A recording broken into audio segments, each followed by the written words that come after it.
Vous avez un temps de parole de 7 minutes. Ceci est décevant au plus haut point. Das ist enttäuschend. Es una muy grande desilusión. Chietse Manama. Non, c'est pas utile de traduire, nous n'avons que 7 minutes. Passagers, ceci n'est pas une chaussure. Ceci est l'anarchie. Ceci est le chaos, pointure K34. Ceci, vous voyez ceci? Ceci est l'ordre. L'ordre est la barrière qui nous préserve du gel fatal. Le devoir de chacun dans ce train de la vie est de remplir le rôle qui lui est échu. Nous sommes tous tenus d'occuper la place qui nous était prédestinée. Porteriez-vous une chaussure sur la tête? Cela ne vous viendrait même pas à l'idée. Une chaussure n'a pas sa place sur votre tête. Une chaussure a sa place à votre pied. Un chapeau a sa place sur votre tête. Un chapeau, je suis, une chaussure, vous êtes. J'ai ma place en tête, votre place est aux pieds. Oui, il en est ainsi. Au départ, l'ordre a été établi par des billets. Première, seconde et resquilleur dans votre champ. L'ordre éternel est maintenu par la machine sacrée. Toute chose découle de la machine sacrée. Toute chose ayant sa place, tout passager dans sa voiture, toute eau qui coule, toute chaleur qui se répand est l'expression de la machine sacrée. Chaque chose est à la place qui lui était prédestinée. Il en est ainsi.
Messieurs, les événements de cette nuit sont graves. Un avion inconnu a réussi à échapper à la DCA et a largué 2 parachutistes qui se sont introduits dans le centre. Inutile de vous dire que tout a été mis en œuvre pour les retrouver et qu'ils seront incessamment capturés. Il est clair que ces hommes sont prêts à tout. Il faudra donc redoubler de vigilance. Rien ne nous arrêtera. La manière dont cette expédition sera menée le démontrera.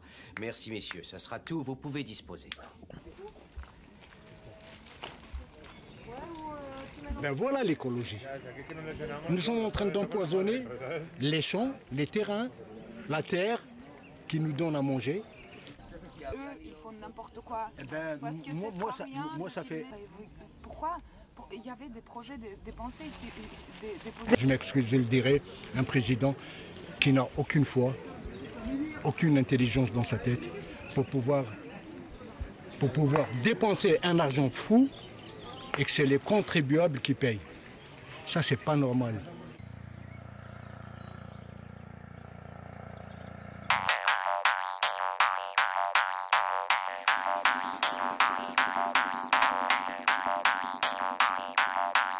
Les rêveurs se regroupent pour protéger le matériel.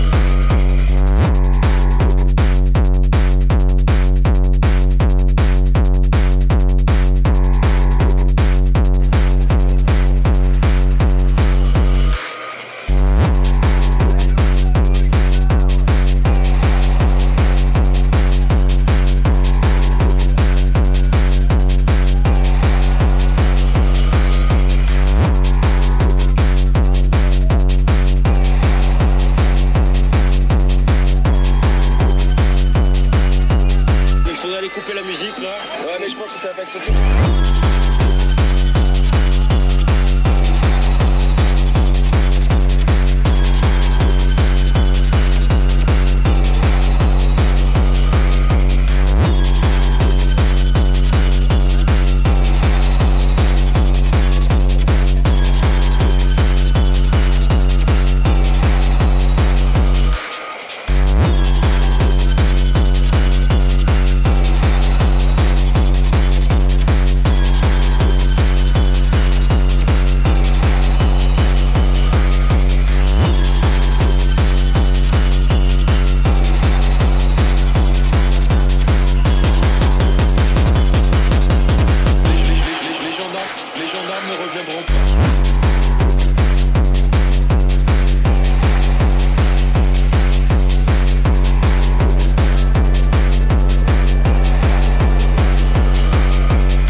bien que les autres, parce qu'on n'écoute que notre cœur.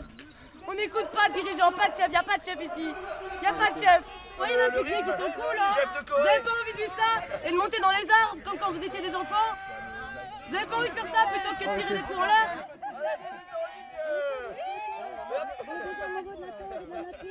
Parce qu'on sait qu'il n'y aura bientôt plus rien. Parce qu'on essaie. Ça nous empêche de respirer et on perd conscience parfois. Ici, c'est un peuple en paix, c'est pas les terroristes. Les terroristes, pendant ce temps-là, ils s'amusent. Ils s'éclatent, les terroristes. C'est là qu'il faut aller. C'est chez les terroristes. Nous, on n'est pas des terroristes. On vous a menti à l'école. On n'est pas des terroristes. Venez faire une bouffe avec nous. Ça discutera, quoi. On va pas vous taper dessus si vous n'avez pas vos bleus. Officielle. Une dans la forêt, quoi.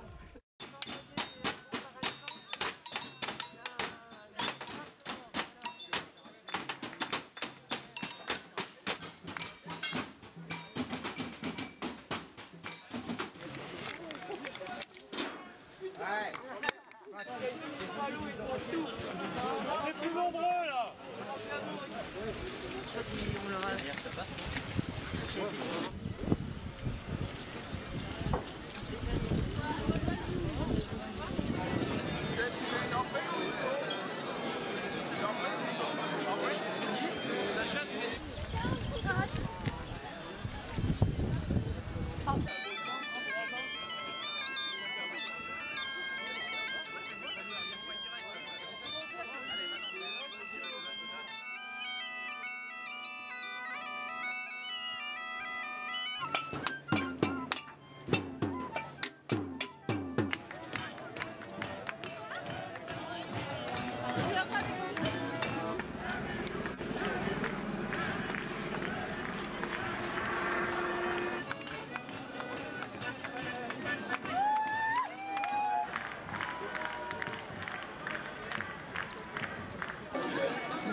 Mesdames et messieurs, nous allons atterrir à Clove.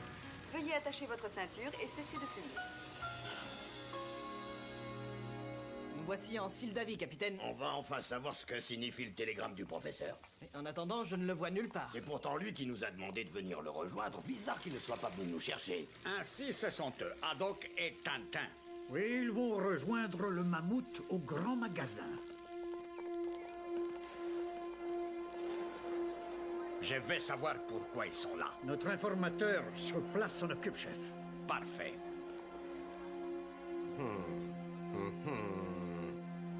C'est bon. Allez-y. Vous êtes capitaine Haddock et Tintin? Oui. Le professeur Tournesol m'envoie chercher vous. Alors, si je comprends bien, il n'est pas là. Non, monsieur, lui, pas pu venir. Eh bien, allons-y. Regarde, la Zeppo leur a déjà mis la main dessus. Ne vous inquiétez pas, chef. Nous allons les tenir à l'œil. Eh bien, dites donc quel accueil, ce cher Tournesol fait bien les choses, un chauffeur et un valet, Mazette. Oui, en effet, capitaine. Mais qu'avez-vous donc à vous retourner sans cesse? C'est cette voiture qui m'intrigue. Elle nous suit depuis que nous avons quitté l'aéroport. Oh, c'est sans doute quelqu'un qui va à Clove, tout comme nous. Possible. Ben, tenez, regardez, nous y sommes presque. Eh bien, chauffeur, nous avions rendez-vous à Clove. Que se passe-t-il? Moi, vous conduire chez votre ami professeur. Lui, plus à coiffe, lui, déménager. Vous ne pensez pas qu'il aurait pu nous prévenir? Oui, je trouve tout ceci bien étrange.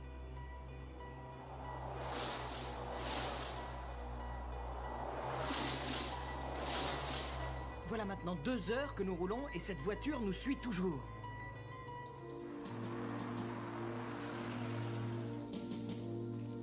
Gradizno, zorgus ne stoji što.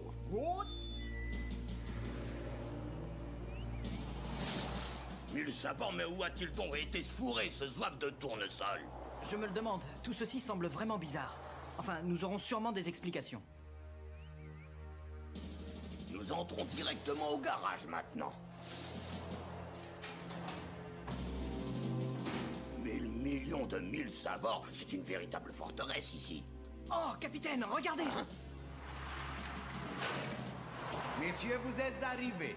Heureux de voir faire bon voyage. Enfin, ce n'est pas trop tôt, tonnerre de Brest. Oh, 1000 sabords. Permettez-moi de me présenter. Frank Wolf, ingénieur adjoint du professeur Tournesol. Enchanté, moi c'est Tata. Capitaine Haddock, enchanté. Dites, j'aimerais savoir quels sont ces gangsters qui nous suivent depuis l'aéroport. Rassurez-vous, pas gangsters, capitaine. Ce sont hommes de la Zippo. Zippo, mais qu'est-ce que c'est que ça? Zippo, secret police en Sildave. Service sécurité. Votre service de sécurité? Si vous voulez bien me suivre, le professeur Tournesol vous attend. Il vous expliquera tout cela mieux que moi.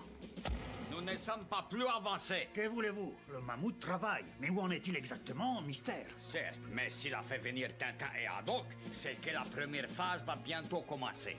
Devons-nous déclencher l'opération? Oui, immédiatement. Voilà, nous y sommes.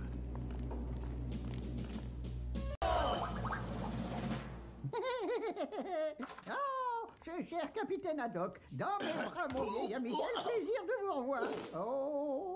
Oh, excusez-moi, j'avais complètement oublié mon casque. Un nouveau modèle de plexiglas dont nous étions en train de tester la solidité. Eh bien, 1000 sabords, il est solide, vous pouvez me croire. Un casque en plexiglas? Mais pourquoi faire? Non, pas du verre, du plexiglas. Le verre est beaucoup trop fragile. Oui, bien sûr, mais à quoi est-il destiné, ce casque? Non, un moment, je vous prie. Je vous demande pardon. Ah, vous employez un cornet acoustique? Mais pourquoi pas un de ces petits appareils qui se placent derrière l'oreille? Ah non, ces appareils-là sont pour les sourds. Moi, je suis seulement un peu dur d'une oreille. Un peu dur d'une oreille, ça c'est la meilleure. Professeur, pourriez-vous enfin nous dire où nous sommes? Ah, monsieur Wolf ne vous a pas mis au courant. Eh bien, suivez-moi jusqu'à mon bureau, je vais vous expliquer.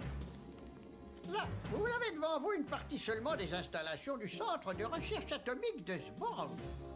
Très impressionnant. Mais ça sert à quoi tout ça? Ah, j'y viens, capitaine, j'y viens. Asseyez-vous, s'il vous plaît. Voyez-vous, le gouvernement Sildave m'a invité à venir travailler ici et l'on m'a confié la direction de la section astronautique. J'y suis secondé par l'ingénieur Frank Wolf que vous avez vu tout à l'heure. Nous sommes en train de mettre au point une fusée à propulsion atomique. Une fusée? Mais pourquoi faire? Pour aller sur la Lune, bien sûr. Elle est bien bonne, sacrée tournesol sur la Lune. Et vous comptez emmener des passagers? Mais naturellement, pourquoi croyez-vous que je vous ai demandé de venir? Quoi? Qu'est-ce que vous dites? Moi, sur la Lune, avec vous? Mais ma parole, 1000 savants, vous travaillez de l'électron. Sur la Lune, jamais je ne mettrai un seul pied, entendez-vous, dans votre satanée fusée de tonnerre de Brest. Jamais! Oh, merci, capitaine. Je savais que je pouvais compter sur vous. Messieurs, puis-je entrer? Ah, monsieur Baxter, venez que je vous présente le capitaine Haddock. Il vient d'accepter avec enthousiasme et il se fait une joie de s'embarquer avec moi pour la Lune. Monsieur Baxter est le directeur du centre. Enchanté, capitaine, et toutes mes félicitations. Le professeur m'avait dit que vous étiez un homme d'une trempe extraordinaire. Mais À vous aussi, jeune homme, toutes mes félicitations. Merci. Bien, je crois qu'il est temps de faire visiter le centre à nos futurs héros. Ah, volontiers. Et maintenant, messieurs, je suis très fier de vous montrer ce pourquoi tout le monde travaille ici. Voici la XFLR-6, la fusée à propulsion atomique. Ne me dites pas que vous comptez nous envoyer sur la Lune avec ce machin-là. Non, capitaine, il s'agit d'une fusée expérimentale. La XFLR-6 va faire un vol d'essai radio-guidé autour de la Lune. Elle prendra à cette occasion des photographies du futur site d'alunissage et fera de nombreux relevés afin de préparer notre vol.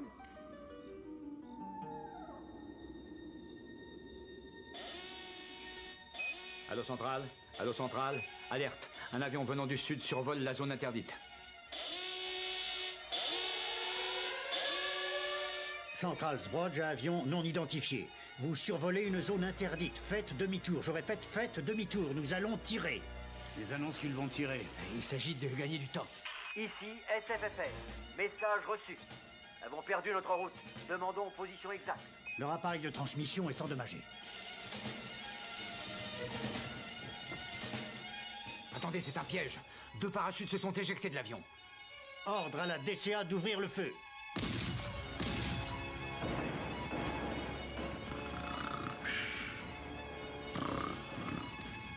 Mais ce sont des tirs de DCA.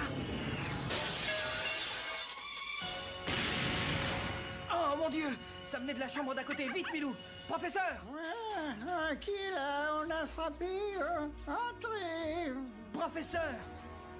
Messieurs, les événements de cette nuit sont graves. Un avion inconnu a réussi à échapper à la DCA et a largué 2 parachutistes qui se sont introduits dans le centre. Inutile de vous dire que tout a été mis en œuvre pour les retrouver et qu'ils seront incessamment capturés. Il est clair que ces hommes sont prêts à tout. Il faudra donc redoubler de vigilance. Rien ne nous arrêtera. La manière dont cette expédition sera menée le démontrera. Merci, messieurs. Ça sera tout. Vous pouvez disposer. Oh, je suis désolé. C'était un peu de gravat de la nuit dernière. Ne vous excusez pas, professeur. Il n'y a pas de mal. Je proteste énergiquement. Je dirais même plus. J'énergie protestement. Dupont et Dupont? Nous avons capturé les 2 parachutistes.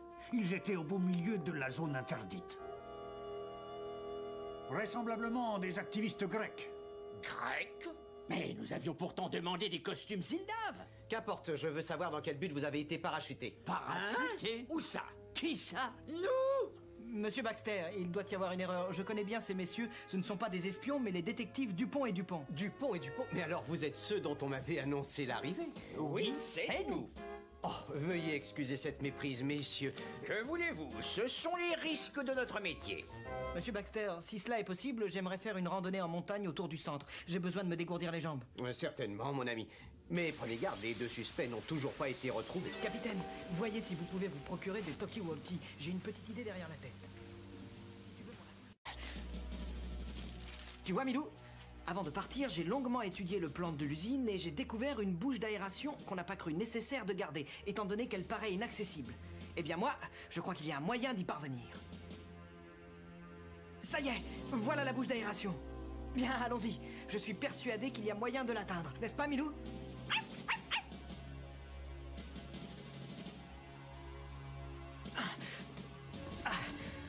Ça y est, nous y sommes. C'est bien ce que je pensais. Voilà l'endroit rêvé pour une rencontre entre espions et complices.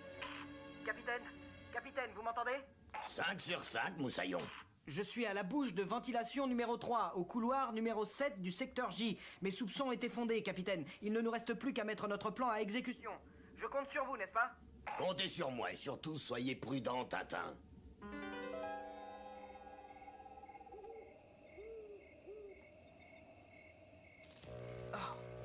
Attention, Milou, j'ai entendu du bruit.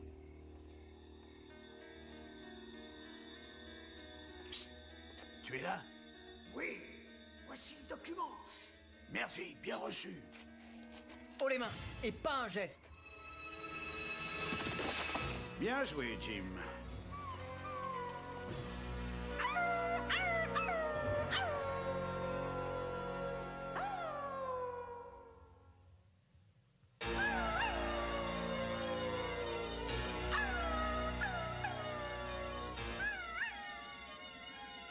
Tonnerre de Brest, Tintin. Qu'est-ce qui se passe-t-il? Oh! Le capitaine! Oh, j'espère qu'il n'est pas... Il reprend ses esprits.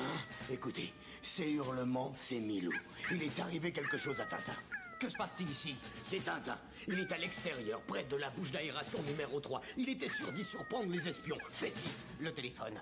Dépêchez-vous, il a besoin d'aide. La sécurité, ici Baxter. Envoyez de toute urgence un hélicoptère au-dessus de la bouche d'aération numéro 3. Tintin y a été agressé. Il doit s'agir des intrus.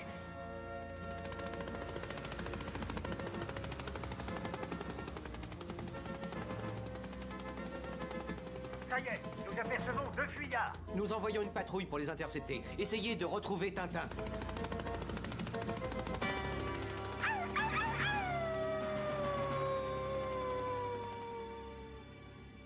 Le docteur nous l'a dit, vous serez vite sur pied. Grâce à vous, nous savons maintenant qu'il a un complice parmi nous. Il n'y a plus qu'à le démasquer. Oui, mais ce ne sera pas commode. Le gaillard va chercher à se faire oublier. Quant aux documents, il aura pris soin de faire des copies. Oh, le bandit, c'est sûrement lui qui m'a assommé la nuit dernière. Ou le pirate. Ou si je le tenais, ce gredin, mais ça va. Je le briserais comme quoi. Oh, Oh, mais excusez-moi, monsieur Baxter, je me suis laissé emporter. Bien, je vais demander au service de sécurité de redoubler de vigilance. Nous finirons bien par le prendre. Sur ce, je vous laisse. Bonne nuit, messieurs. Bonne nuit. Bonne nuit, monsieur Baxter.